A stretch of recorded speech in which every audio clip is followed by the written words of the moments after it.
Il était célibataire, mais il a eu une belle vie. Et je suis fière, et je les remercie, et je vais le dire. Le scandale sur Jean Portmanov continue après sa mort. Les obsèques de Jean Portmanov a eu lieu le 27 août 2025, et grosse surprise. C'était en présence de ses tortionnaires présumés, Owen Senazandotti, alias Naruto, et Safine Hamadi. Comble de l'horreur, la mère de JP les a défendus publiquement. Tellement dur à croire qu'on a mis l'audio en fin de vidéo. Naïveté, peur, pression, intérêt caché, sur les réseaux sociaux tout le monde s'interroge, difficile de comprendre l'incompréhensible. J'ai déjà observé ce phénomène moi-même, des familles mal aimantes prenant le parti des agresseurs de leurs propres enfants, et là ça existe. JP a l'air d'avoir grandi dans l'un de ces foyers. JP, privé d'amour, semble s'être accroché à des personnes qui le maltraitaient. On sait que beaucoup de victimes de violences restent dans leur environnement parce qu'on leur a appris, très tôt, que la souffrance était normale et acceptable. On retrouve exactement le même profil que pour les victimes consentantes de prostitution, pornographie ou de violences domestiques. Sur la chaîne YouTube Naruto Vie, tenue par un des présumés tortionnaires, une vidéo intitulée « Thérapie » explique très bien pourquoi JP est resté avec eux. Vie d'échec, manque de confiance en soi, absence d'amour. Une mère qui le félicitait après chaque live pour l'argent. Des frères et sœurs qui lui reparlaient depuis qu'il était dans ce business morbide. Son frère qui le félicitait pour sa réussite sociale, car il gagnait 6 000 € alors qu'il était auparavant chômeur et vivait chez ses parents. Tout ça rappelle certaines familles de victimes de prostitution qui ne cherchent pas à sortir leur fille de l'enfer, mais profitent de l'argent reçu. Tout l'entourage de JP, sans parler des tortionnaires présumés du local, le confortait dans l'idée qu'il avait fait le bon choix et jouait dans la meilleure équipe. JP a été incinéré. Plus aucune contre-expertise n'est possible. Et l'autopsie a conclu de manière incroyable que ces mauvais traitements n'auraient eu aucun impact sur son cœur qu'on savait pourtant fragile. On rappelle qu'il a subi stress, coups, manque de sommeil, strangulation, électrocution, appels multiples à appeler les pompiers et l'hôpital ignoré, mais tout ça aurait été sans conséquence sur son cœur fragile. Mais quel médecin sérieux peut affirmer ça? L'attitude des autorités concernant l'enquête tout aussi suspecte. Dès le départ, le parquet s'est empressé de déclarer. À ce stade, il n'y a rien de suspect, des auditions sont en cours et une autopsie sera pratiquée. Une famille défaillante, pas de plainte, une autopsie douteuse, un parquet complaisant malgré des vidéos accablantes. Les tortionnaires présumés de JP pourraient bien s'en tirer. Même si aucun lien n'a été établi par les médecins légistes dans cette drôle d'autopsie, il a été reproché à Naruto et Safine les sévices qui lui ont fait subir quotidiennement pendant si longues années. Il y avait encore un dénommé Trois Cheveux, un troisième tortionnaire présumé et dernier à avoir frappé JP avant sa mort.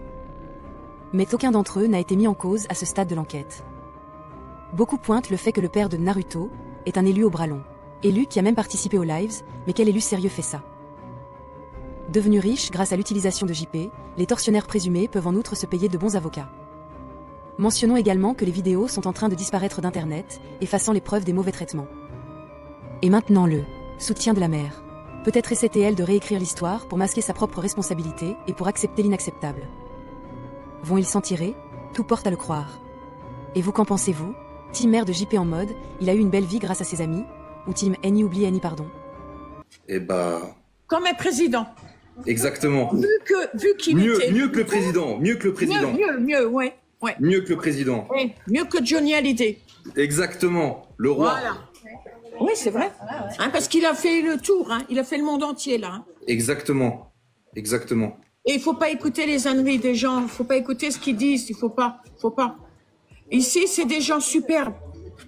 Hein, mais les gens, ils ne voient pas. On le sait, nous. Hein. C'est pour ça qu'on essaye de relayer à notre façon le mieux possible parce qu'on voit ce qui se passe avec les médias, on sait très bien que... Et il faut faire son possible de les aider le plus possible. Le plus possible. Il faut mettre des choses pour dire qu'ils sont bien, que c'est des gens qui ont des valeurs. Parce que JP, il a fait des choses qu'il n'aurait pas fait chez nous. Mais bien sûr, mais on le sait. Voilà. Il a eu une vie. Il était célibataire, mais il a eu une belle vie. Et je suis fière et je les remercie. Et je vais le dire. Je pense que je vais faire quelque chose pour dire ce que moi je pense. Et je leur fais fermer le clapet. Et bah, tu vois? Voilà. Pas de souci. C'est entendu. Je pense que tout le monde a entendu. On est 215 sur le live. Ah, c'est comment fait monter l'audience. C'est pas vrai. Non, mais c'est vrai. 250, ils sont passés à 200. Oui. Eh ben, non, mais vous êtes des fous. Ah bah, c'est que des gens de la commune. Soutenez-les. Je vous demande que ça. Écoutez-moi. JP a été heureux. Soutenez-les. Peu importe ce qu'on va me dire après. Tout le monde vous entend. On est 254 sur le live, tout le monde vous entend. Voilà. Justement, je cherchais à pouvoir dire ce que je pensais sur eux. C'est des personnes généreuses, c'est des personnes géniales. Et ce qui se passe dans le live, c'est dans le live. Ce qui se passe hors live, c'est hors live. Si les gens ne comprennent pas, quand ils vont au travail, une chose que je vais vous dire, quand ils vont au travail, est-ce qu'ils prennent leur travail avec à la maison? Non, ils le laissent sur place. Donc JP, quand il faisait les lives, il les laissait sur place. Non mais... Voilà. On est tous d'accord. On sait que c'était fictif de toute façon, que c'était 3 heures de live. Bien sûr, bien sûr. Et ceux qui disent qu'ils ont été violents, eh ben, il faut dire une chose, qu'ils arrêtent de regarder les films, qu'ils arrêtent de regarder les films de guerre et compagnie. Ça serait déjà une bonne chose pour eux. Ils regardent des bandes dessinées, ils ont qu'à prendre des dessins et ils ont qu'à prendre des films d'enfants. Mais bien sûr, non, mais... Pour comprendre. On le sait tous, Joël, de toute façon. Voilà. On sait que... Et je vais les soutenir jusqu'au bout, que ça leur plaise ou que ça leur plaise pas. J'en ai rien à foutre. Nous aussi, on soutiendra toujours. toujours. Je le fais pour JP et continuer. Eh ben, merci beaucoup. Voilà, de rien. C'est gentil. Bon courage à vous, bon rétablissement. Je sais que ça va être compliqué. Soirée.